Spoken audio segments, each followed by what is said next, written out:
হাদিসে আসছে যারা নামাজ না পড়ে কবরে যাওয়ার পর তাদের শাস্তি হবে ভয়ঙ্কর তিনটা। এক নাম্বার ইয়াদিকুল কবরু আলাইহি হাত্তা তাখতালিফা আযলাউহু, কবর এমন ভাবে তাকে চাপ মারবে তার শরীরের হাড্ডিগুলো একটার একটার মধ্যে ঢুকে যাবে। দুই নাম্বার ওয়ায়ুকাদু আলাইহি ফিল কবরি নার, তার কবরের মধ্যে আগুন জ্বালায়া দেওয়া হবে।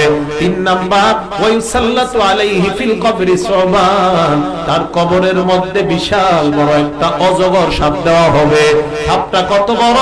নবী বলেন আইনাহু মিনান নার, ওই সাপের চোখ হবে আগুনের চোখ। ওয়াসফারুহু মিন হাদিদ, সাপের মুখগুলো হবে লোহার লোহার নখ। হাবিব বলেন সাপটা কত বড়? একটা নখের এক পাশ থেকে তুমি আরেক পাশ যাইতে তোমার একদিন সময় লাগবে। এবার চিন্তা করো সাপটা কত বড়। আল্লাহর নবীর হাদিস দ্বারা বোঝা যায় ওই বান্দা যখন কবরে থাকবে আর চিৎকার দিবে, চারদিকে তাকায় দেখবে আগুন আর আগুন। হঠাৎ দেখবে তার পাশে একজন বিশাল বড় একটা ডান্ডা নিয়ে দাঁড়ায় আছে। এবার তাকে আঘাত করা হবে। আঘাতের পর নবী বলেন ইয়াসিহু সাইহাতান, এমন জোরে একটা চিৎকার মারবে ইয়াসমাউহা কুল্লু শাইইন ইল্লা সাকালাইন, দুনিয়ার জিন আর মানুষ ছাড়া তার চিৎকারের আওয়াজ সব হাইওয়ান জানোয়ার শুনতে পাবে। এই জন্য মুফতিরা বলেন গোরস্থানে গরু ছাগল বাঁধা ঠিক না, কারণ গরু ছাগল গোরস্থানে বাঁধলে ওই গোরস্থানে যদি আযাব হয় গরু ছাগল লাফালাফি শুরু করে দেয়।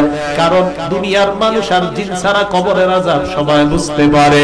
তাই নবী কবরের সামনে বসে বললেন সাহাবাদের দল, এই কবরের আযাব থেকে তোমরা আল্লাহর কাছে পানাহ চাও।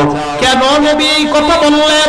অন্য বর্ণনায় বলেন ফাইন্না জামিনহু ফামা বাদাহু আইসার, আল্লাহর নবী বলেন কবর থেকে যদি রেহাই পেয়ে যাও এর পরের ঘাটিগুলা তোমার জন্য আল্লাহ একদম পানির মতো সহজ বানায়া দিবেন।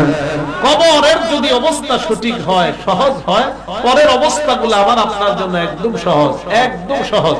নবী বলেন ফাইল্লাম ইয়ানজু মিনহু ফামা বাদাহু আশা, আর যদি কবর থেকে রেহাই না পায় তো পরের অবস্থাগুলো হবে তার ভয়ঙ্কর। এই জন্য কবর আমাকে আপনাকে ডাক দিয়ে বলে আনা বাইতুদ দুদ, আমি পোকামাকড়ের ঘর। আমাকে আপনাকে কবর ডাক দিয়ে বলে আনা বাইতুল ওয়াহদা, আমি একাকিত্বের ঘর। আমার কাছে আসার আগে চিন্তা ভাবনা করে আসবা।